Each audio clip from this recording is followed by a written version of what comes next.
Welcome everyone, and Ramadan Mubarak to those participating. My name is Ishaq Patan, and I'm the Bay Area Director at Islamic Networks Group, also known as ING. Today we'll be discussing Ramadan, the workplace, and COVID-19.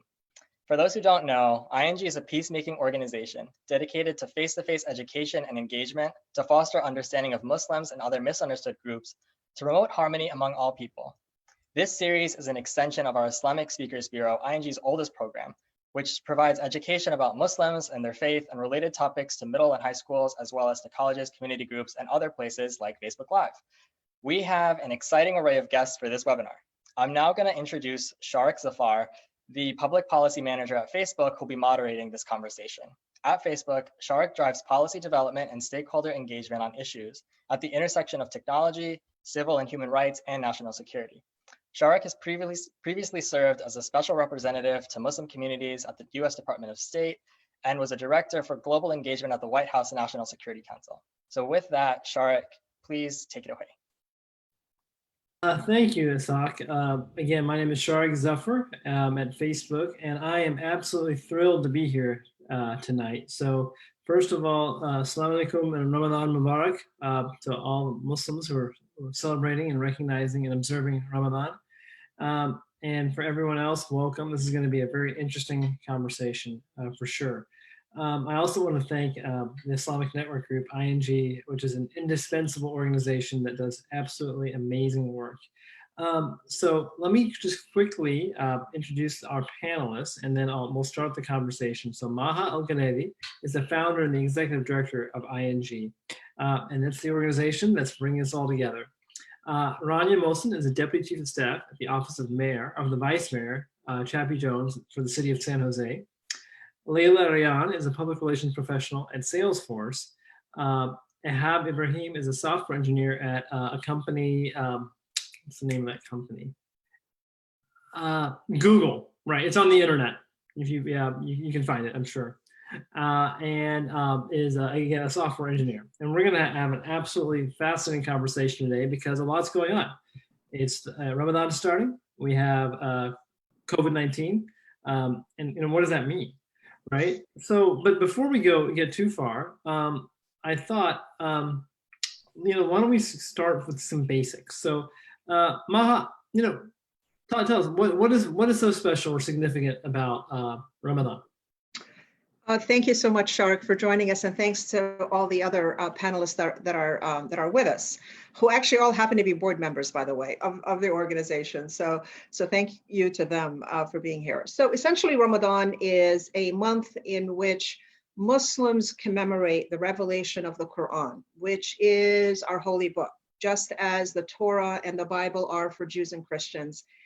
And it's a book that raises awareness, or rather, as Muslims would say, that reminds us of the existence of the God of Abraham and his creation, of prophethood, of lessons that are derived from the stories of the prophets in the Quran that guide us on how to live our lives morally and ethically.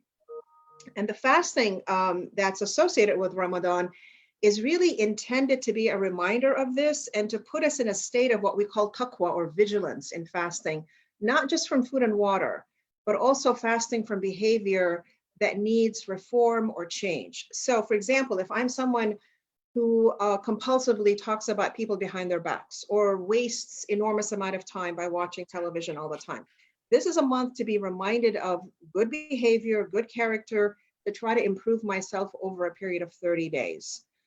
And fasting from food and water is also why Muslims and our friends of other faith often get intimidated by Ramadan.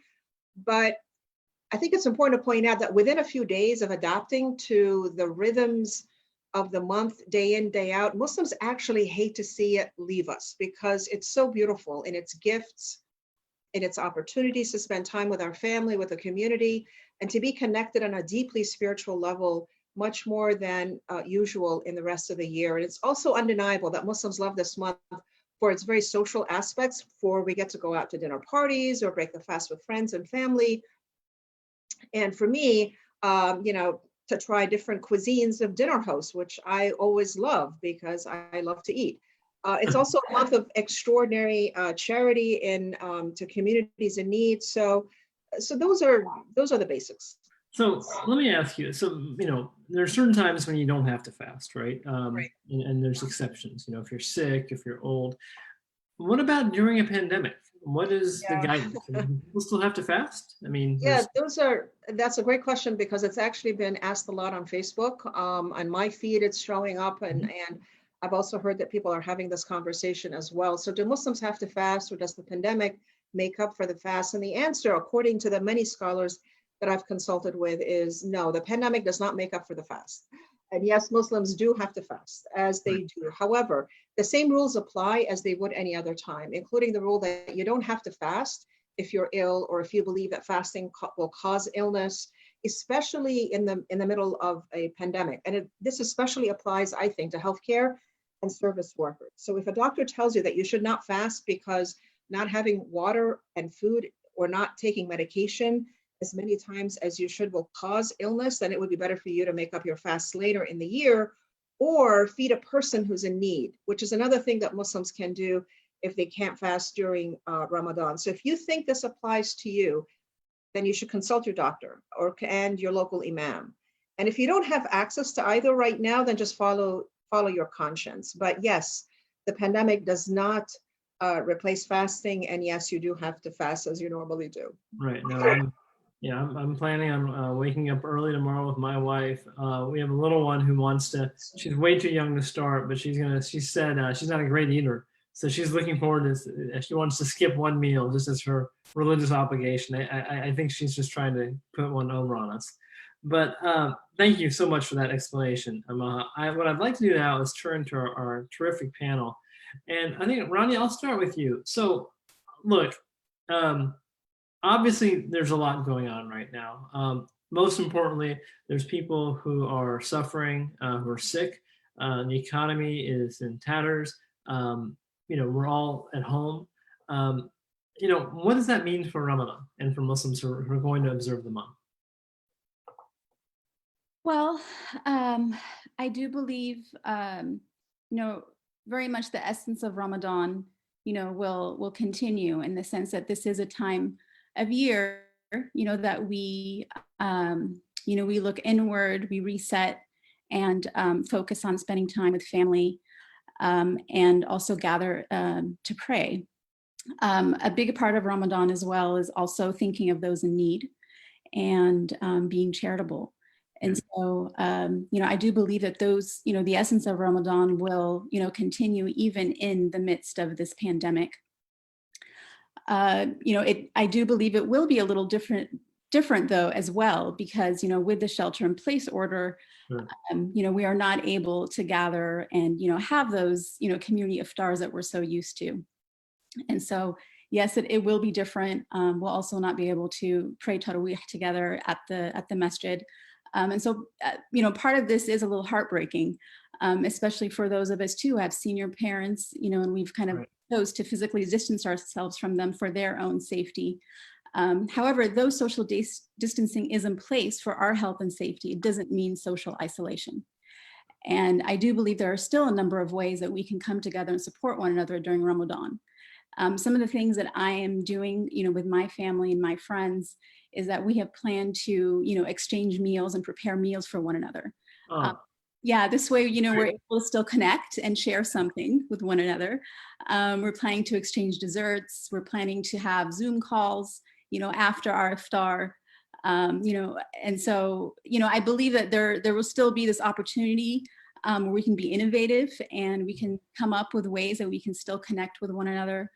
Other things that because of the shelter in place, we obviously, alhamdulillah, we have, the flexibility to be at home and we have a little bit more time. And so, we've actually, with my friends, we have come together to read Quran and review Tajweed, and we plan to do this during Ramadan as well.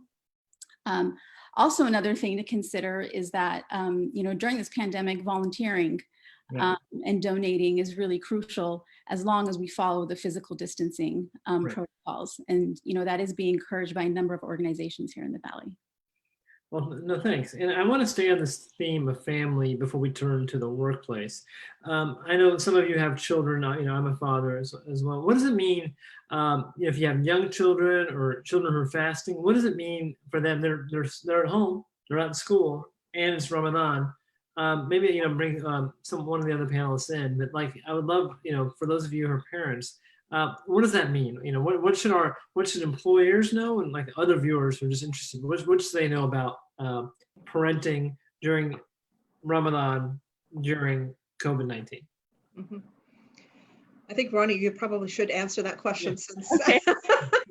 Yeah. Okay, sure. So yeah, I mean, parenting during COVID-19 and Ramadan, yes, is different.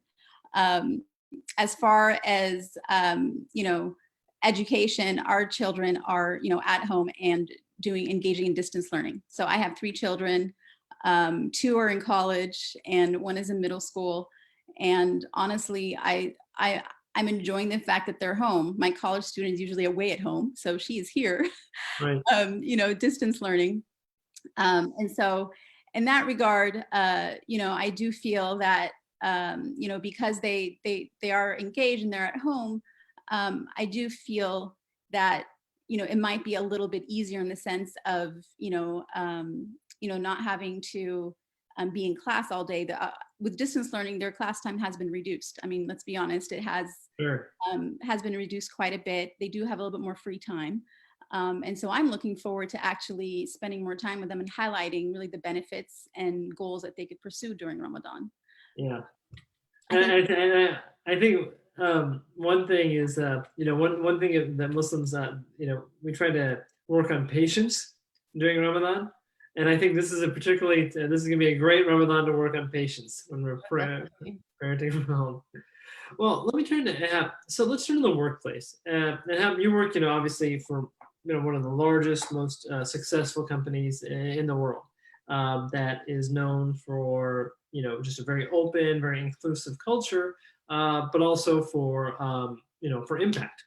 Right? Google makes impacts on so many different levels. I'd like you to answer this question. What should managers or employers know about their Muslim employees who are observing Ramadan? So one of the things that I've personally gotten from this COVID-19 crisis, I'm single. I don't have any kids. I'm employed.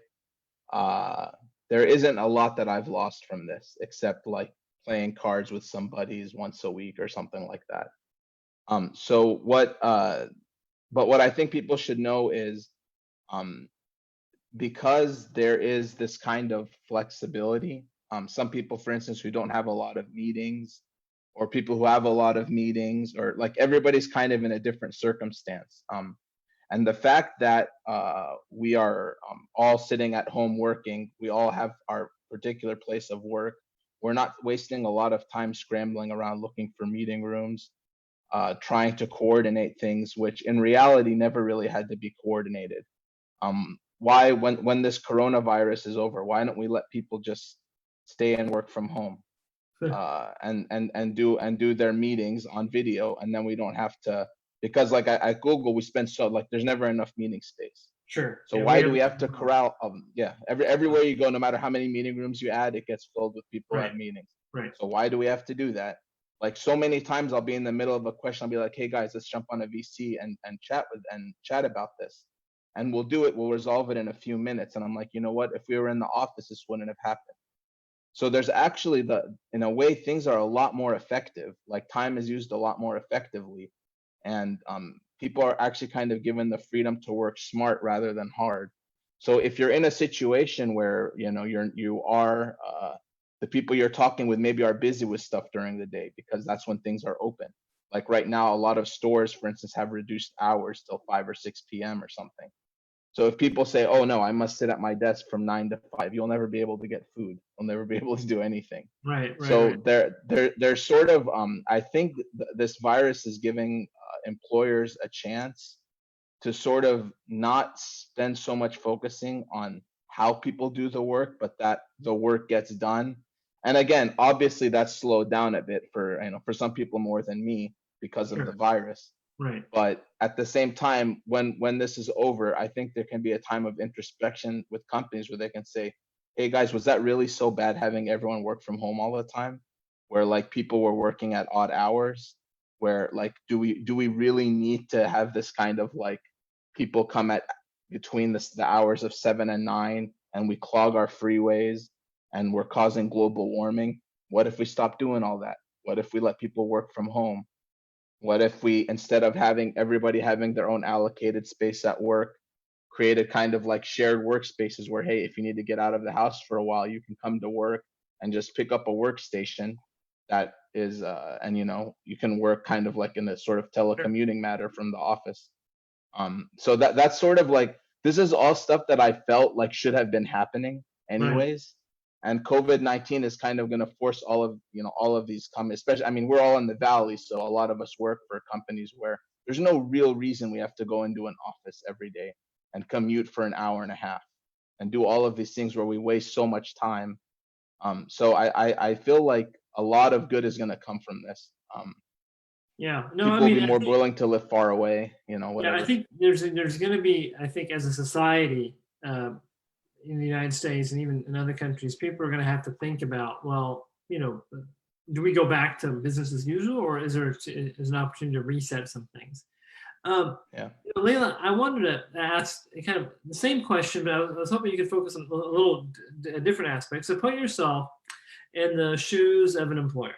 You're not Muslim, right? You've got Muslim team members or Muslim colleagues or Muslim folks that you manage, right? It's Ramadan. They're at home. Is there something that managers should know about, or just be mindful of? Obviously, Ramadan is no excuse not to get work done. Everybody, everybody comes to work. People, are responsible. And you got to do what you got to do. But are there things that A, managers should know, and then B, just be a little mindful of during this month? Yeah, absolutely. I mean, I think the first thing is that managers feel comfortable talking about it. I think previously in my career, I was a little shy to say something. Only a few people on the team maybe knew I was Muslim. And I think now, being in a company for 3+ years, my entire team knows what Ramadan is, knows that it's coming up. I've been more comfortable in proactively sharing what it is and sharing when it's going to be. So my manager now, has known for several weeks that this is on the radar and this is coming down. And so she's very aware that, my next few weeks of the month, I might be working on a slightly different time schedule. If I don't have a meeting at 9 a.m., maybe I don't need to really sign on right at 9 a.m. Right. Or, if everybody that doesn't have, caffeine during the day, you're going to feel a little bit of an energy dip towards the end of the day. So maybe, you sign off at 3 and then sign back on in the evening after you've had some food and can focus a little better. So I think like Ihab said, like, you don't necessarily need to work in that 9 to 5 space. As long as you're getting the work done, that's what matters. So I think managers should be aware of that, but I also think that as an employee, I should be comfortable, making those requests. And I think managers should be open to those things. It's also just knowing that, if they ping you, you might not respond in those 2 minutes because, maybe you're praying or you need to stretch. Those little things that, whereas right now, maybe I spend a half hour getting my lunch ready. I might spend that time in a different part of the day praying or taking a walk and, to stretch and just stay alert. Whereas, previously I might have worked a little more straight through the day. So things like that. I like my team asking me questions. It's very like comforting to be able to talk about things. It's like if, you have a coworker and you didn't say Merry Christmas to them, like they might think that's weird. And so I actually really appreciate it when people reach out to me and say, Happy Ramadan, or what's going on, or how's your day going? So making them like feel comfortable, bringing it up is another thing. But also just in general, letting them know that, my energy levels might be a little lower. So don't take anything personally if, I'm in a meeting and I respond a little slower, or, it takes me a little longer to do something. It's not you, it's just the fact that I haven't had food all day. But I'm gonna get the work done, and it's just, hours might be a little different, but I like to talk about it and be open with my team. No, that's, and I think the one thing, thank you, that's a terrific answer. Many of us, working in government, like Rania, or working at these big global companies like the three of us, Facebook, Salesforce, and Google, there's a level of privilege. I think that, these are lots of diverse people are part of these organizations. There's lots of people of a variety of faiths. The culture of these organizations, and certainly local government, from my experience, has been very open, very accepting. I don't know if that's true everywhere, right? And so Maha, I'd like to turn it back to you, because there's two things, and Leila also mentioned this aspect of prayer. So if you could kind of quickly touch on 2 points. The first is, for people who work in smaller companies where there isn't as much diversity or just awareness of what Ramadan is, what are some resources? I have a feeling you can knock that question out of the park. The second question, if you could just answer, is just this idea of, are Muslims who may not pray as much, do other parts of the year, are people more observant right now? Is the intensity of observation higher now? And just because people are people. So what are your thoughts? So I think in terms of the resources, at the end of this webinar, what we were planning to do is provide corporations, HR managers, and coworkers with resources that would really go in depth on what Ramadan is and what Islam is and so forth, and answers to frequently asked questions that people have about a host of issues concerning, Islam, Muslims, and Ramadan, Islamophobia, and so forth. And so we're going to go ahead and provide that. So instead of me going through it, I want to put up the slide at the end to be able to show that. Now, as far as the observance of Ramadan, I just think it's really individual. The most important advice that I could give to corporate managers is to not make any assumptions.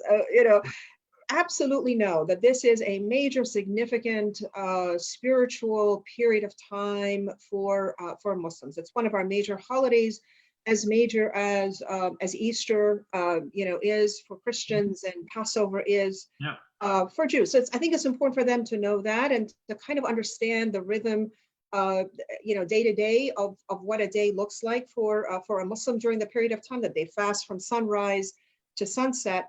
And actually dawn to sunset. So these days it's going to be around something like 5 o'clock in the morning. They're not going to be able to break their fast until, if they're healthy. There are exemptions to fasting besides what we talked about. If a woman is pregnant, if she's nursing, if you're traveling, which is probably happening now, and so forth. So there are exemptions.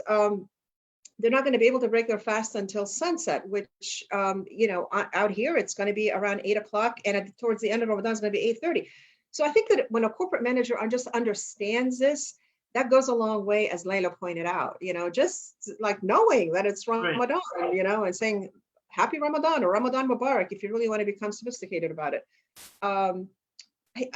But not to make assumptions, because there are going to be people that may be very observant, people that may not be, and it really depends on the individual. That's the most important thing, I think, to walk away from. Just in the same way that you would treat a Jewish person or a Christian person around their holidays, not make any assumptions, but just recognizing it alone, I think, goes a long way.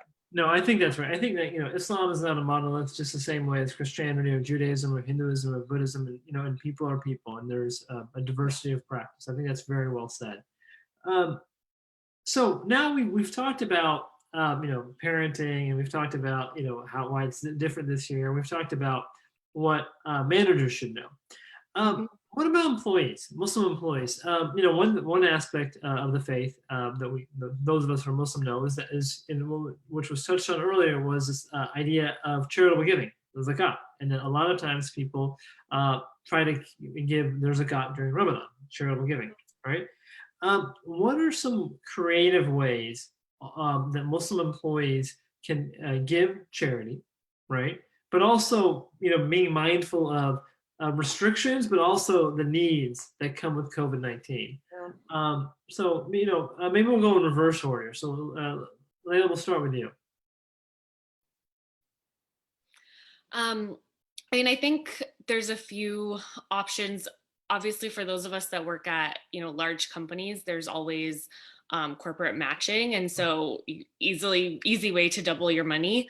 But I think there's also a lot of ally groups that, I wouldn't suggest this at if this is the first time you're doing ally work within your organization, this is not the time to be asking for money. But, if you've shown up to those groups before, I know at my company, we've got a South Asian group, we've got a Latinx group, we've got a Black Bold Force group, and so environmental group, like all of these organizations work together for certain things.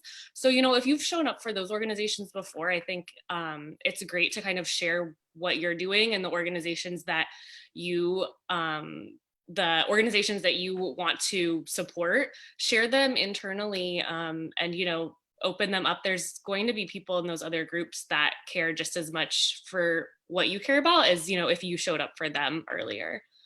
Yeah, no, I think that's really well said. No, we're blessed at Facebook that we have so many different affinity groups, Muslim at, LGBTQ at, Black at, Latinx at, and it's just great to have these sources of strength, but also it creates ways to support each other. This idea of allyship, I think that's really cool. One of the reasons. Sorry, go ahead, Maha. Yeah. I was going to say that one of the reasons that we're doing this also is because every year ING and other Muslim organizations would get invited in to the workplace through affinity groups, Muslim affinity groups, to come in and talk about Ramadan, to have a display or just be there to answer questions, and we're not going to be able to do that this year, right? And so and this is the wonderful thing about about Silicon Valley companies, and I think it's happening all across the country as well, is that a lot of companies now are taking religious practice seriously. They're understanding that it's it's an important part of a person's life, and we should acknowledge it through these affinity groups and through these events. And part of the reason why we're doing this is because we're not able to do that. But I'm wondering whether it's still possible to do it via webinar. I don't know what the Ihab or Layla or even Rania, if this is something that you folks are able to do, invite people to your meetings or not. Yeah, I mean, it's an interesting question. Yeah, I mean, what do you think? I mean, given the pace of what's going on in Google right now, it's so much of, like, for Facebook, so much of the communication that we're having deals with just really about, working remotely and, making sure everybody's okay. Some of the, some of these meetings that you normally would have aren't taking place. Is that the same situation at Google? I've actually found, like, it's almost the opposite. Like, I feel like it's so much easier to meet now that people, again, don't have to go through a lot of hassle because they decide, oh, they want to be face to face. They can just pop on a screen and meet. I found, like, within my team now, I'm not involved in a lot of the advocacy groups or the allyship groups. I tried, but I found like it took a lot of my time. But like in general, like I've seen just people have been very creative, and they've been like, guys, we're all just sitting here. When we talk on video, it's not exactly like being in the room together, but it almost is. And it's so much easier now since everybody has a spot they're sitting. Yeah. To just pop up and let's just talk and say, hey, let's grab a cup of coffee. Okay, I have my coffee, you have your coffee, let's do it. So in ways it's actually made, since people have sort of let go of the notion of like we have to be in this sort of office, we have to be all of these sorts of things, they've just let all that go. I feel for the first time, like I've always been a person who's been a bit weary of technology. I actually like find it often has the opposite effect of what it says. This is funny from a guy who works at Google. How many of us feel like technology has really been connecting people, like honestly? I feel now that it actually has. Like for the Yeah. first time, Facebook actually is connecting people. All of Right. these things actually are connecting people. Mhm. For the longest time, I would say like, you know what? These things aren't connecting people, they're isolating people. People are Mm, looking at their phones and they're not talking to each other. Yeah. Look at us now. We're all sitting here talking to each other. The technology actually is connecting us. So it's like all of the things that was kind of like the potential of these products, which kind of just was in a way a little bit of marketing talk. Now it's actually true. And it's like people have to just sort of accept to be like, guys, these things are supposed to, anytime a technology is created, if it's having the opposite effect of what it's stated to have, it means we're serving the technology is not serving us. mhm. Really well put. COVID-19 has reversed the rules. Yep. And now all of a sudden the technology is serving us. And I think it's wonderful. I'm really enjoying it. Yeah, no, I totally agree. I think that's really well put. I mean, we've had briefings for religious organizations. There was one that we did with the Islamic Society of North America and the National Council on Churches, interfaith event, just because people aren't going to houses of worship anymore. We did one with the Congressional Black Caucus and a organization that represents a number of African American churches, because people aren't these organizations aren't able to raise money. And and a lot of times funding is a real challenge, and so these platforms that like Zoom and Facebook and other companies, Google, Google Classroom, right, etc., are really important now, incredibly important. Mhm. But you mentioned something, and I wanted to kind of highlight this because I think it's important. And this goes back to Maha, your point about not making any assumptions. So you were saying that, look, I'm not a part of an affinity group. Yeah, but and I think I've been in situations where people have made an assumption that about me or someone else because, oh, you're Muslim, you must do this or you must view that, right? You must have an opinion about this. A buddy of mine wrote an article today in the New York Times about Ramadan and COVID-19 and how everybody's going to be staying home. And one of the comments was like, well, wait a second. In this country, the imams have all said that you should go to the mosque. So obviously, you're wrong. And again, this idea of monolith. And so, Maha, back to you. Just because I'm a non-Muslim employer. I want to be sensitive, right? I don't know, I don't know if this person's practicing. I don't know how religious he or she is. What do I? What's the? How do I? Before I even say Ramadan Mubarak or Ramadan Kareem or I don't know. The person has a name. Yeah.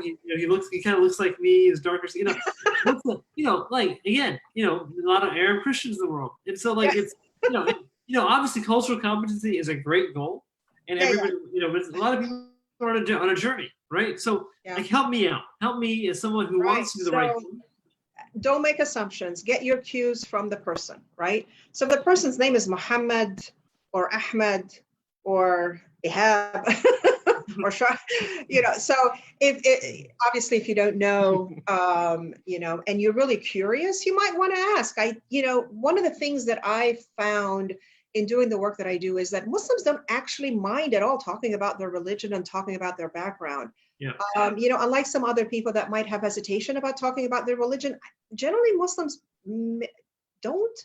But if you find somebody who gets offended by being asked, then don't do it. But I always recommend get your cues from the person. Don't make any assumptions. If you're curious, just ask. I was like, hey, I know that Ramadan is happening. Are you, is this happening? Is related to you? And if the guy says yeah, or the gal says yeah.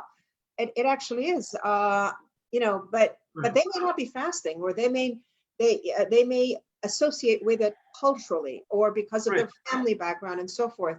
So, and that's where I would start. I would get my cue first. But saying Ramadan Mubarak to any Muslim, that's not going to be offensive at all, regardless of whether they actually practice or not. Right. And look, maybe some folks aren't fasting, so try to avoid. Hey, shouldn't you? Why are you eating? Exactly. Probably not a good idea. That's probably not a good idea. Exactly. Yeah. But what's going to happen is that my husband, my husband works for a company where they do have, what are called happy hours, and they do have lunches. Right. He called me today. He's like, where can I get food? Because we're going to have we're going to have a community, like a whatever meeting with lunch, and they do this apparently like once a week or once a month. And it'd be really interesting to see how he handles that, because he has to attend the meeting. Everybody's going to be eating, but he's not going to be. In my husband's company, everybody knows that he's Muslim, and so they're wonderful about it. But I'm just wondering if Layla and Ehab and Rania, if you've run into the same thing where they now have these, lunches over webinar or drinks over webinar. Yeah, we do that on our team. Rania and Ehab. Rania, in the city of San Jose, are there a lot of happy hours scheduled? Not these days, honestly. Oh, really? These days the city, because it does provide essential services, and it has been, 100% focused on that. So there haven't been too many happy hours these days. I'm sorry, I can't contribute to that, that topic. I know there's happy hours at Google. So yeah, all the time. The teams are always doing happy hours. I was just like, there was a point that was brought up earlier about when you see someone who's eating, don't ask them why you're eating. I'll just say that there's a high percentage of the time where a certain gender is allowed to eat in Ramadan. So leave people alone if they're eating. They don't want to talk about it. Right. And second thing, what was the next question? I apologize. You were asking about the happy hours. Yeah, like I said, my team has happy hours all the time now. Everybody gets together just at random times and just talks for a while. I've been super busy. I haven't attended many of them, but they are happening. And yeah, it's wonderful. And again, the beautiful thing about all of this is if you just feel like, hey guys, I'm bored, you can send the chat message and all of a sudden everybody pops up, and it's like, the Google Calendar stuff tries to reserve conference rooms and all of this stuff, and it's going through all of this mess, and you're like, this is ridiculous. None of this stuff is needed. We're all sitting at home.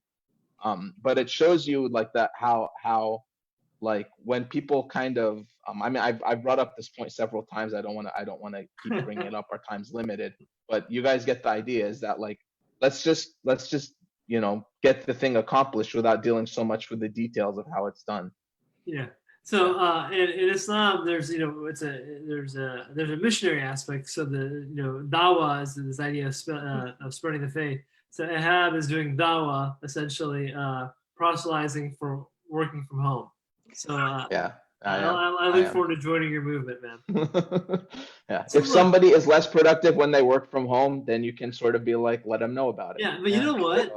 I don't know if this is true for you all, but I find that I'm working harder because I'm more efficient. And because I'm more efficient, and there's just everything, there's no talk at the water cooler. We don't have a water cooler, but you get the idea. And so I found that I have to force myself just to go out and take a walk, or just do something else, because otherwise you're just just zoned in the entire time. I don't know if that's been your experience. In my experience, yeah. For all of us, I do feel new norms will emerge from this, and totally. Working remotely, I think, will be more accepted and possibly encouraged as we start to transition into opening up the economy and recovery. So I do feel like it has been discovered that we can still be efficient and productive. Well, this has been a really cool conversation, and I feel very privileged to be a part of it. So I'd just like to ask all of you, and maybe we'll end with Maha, but we'll start with, and why don't we start with Rania? What's one thing that you're really looking forward to doing? You mentioned time with your family, but is there one thing that you're really looking forward to, either with family or maybe a personal goal that you want to accomplish this month? Well, I did touch upon this earlier. Because my children are at home and we're spending more time, my goal is really to work on setting goals for them during Ramadan to achieve, whether it's praying with intention, praying Taraweeh, reading Quran during Ramadan. Those are things that I would like to focus on. The silver lining for me is that this has kind of forced me to at least slow down, and be Yeah. at home more. So I'm definitely able to kind of hone in on these things, where, in the past, being at the office, all day can, has prevented me from Sure. doing. So that's what I'm looking forward to. Ehab?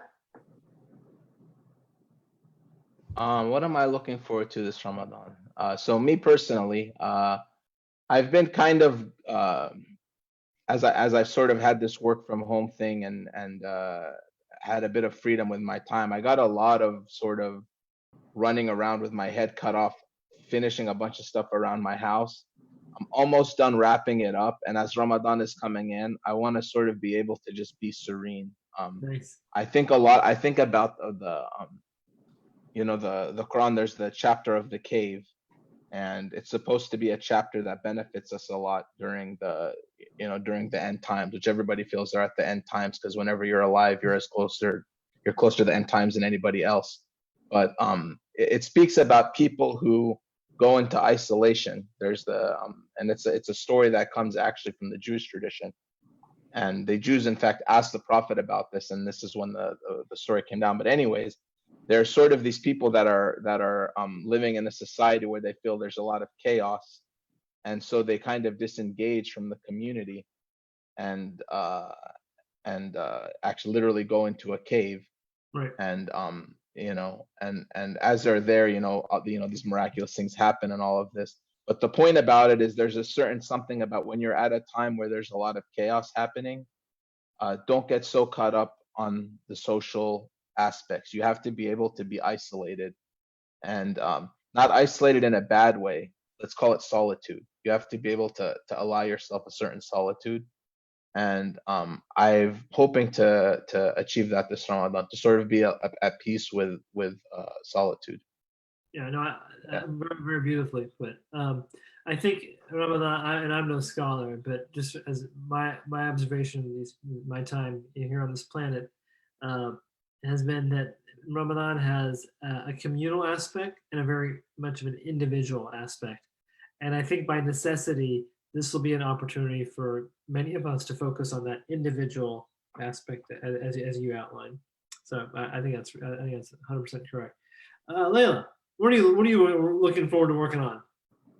I mean, I think, like you said, slowing down a little bit. I think a lot of times during Ramadan, we're at the mercy of our calendars with like invites and family gatherings. And, so those will be a little lacking this year. So it will be a chance to, be just closer to, the people that you live with, and spending more time in solitude. I also think that there's going to be a lot more access to like lectures and educational things that, living in the Bay Area, there's no way that I could get from my job in San Francisco to my apartment in Oakland to a lecture in San Jose while I'm fasting and there's traffic and I'm tired. But now I think there's going to be a lot of virtual stuff. So I think access to those educational materials will be a really cool opportunity that I don't think we've had in past years as much. But also, like in quarantine, hopefully will come out of this a better cook, and I'll have a little more time to learn some traditional Arab dishes that I've never spent the time to, cook, because I am at work and running around. So it's another perk. My grandmother, my mother's mother, wrote a cookbook of like traditional Pakistani food, and so my mom and I, so we've been trying recipes. I love cooking, and so I've gotten on the sourdough baking kick now. So I have a starter. His name is Bob. He's a couple of weeks old. He is my pride and joy, and and we have to end soon because it's about to be Bob's feeding time. But but Maha, we're all here, largely because of you, and I think we'll turn over to what is your goal? So I have many, but like everybody said, I'm definitely feeling less pressure this year, obviously, in Ramadan, because I don't have to attend these iftar parties. I don't have to attend these community events. But I'm also very grateful to God that both my husband and I have our jobs and are living safely at home.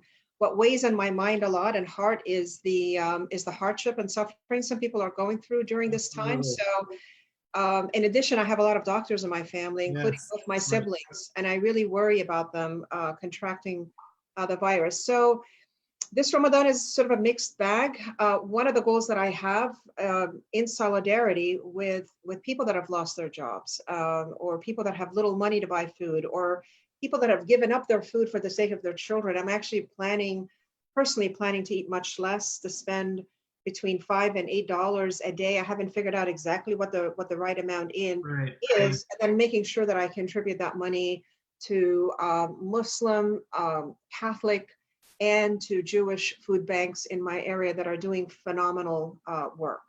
And I'm planning to write about it, actually. If the experience is meaningful enough and other people can benefit from that experience, I do plan to write about it as well. So No, I think that's really, really cool. There's a Oxfam, a terrific organization, and it has these things called hunger banquets, where you show up and you're served according to the way food is allocated in the globe. So yeah, 1% of the guests get like this 5-course meal.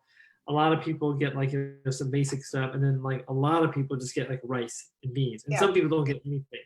yeah, And I think that's one of the reminders of Ramadan is when you're hungry is to remember that this is how people feel a lot, right? And so I really do appreciate that.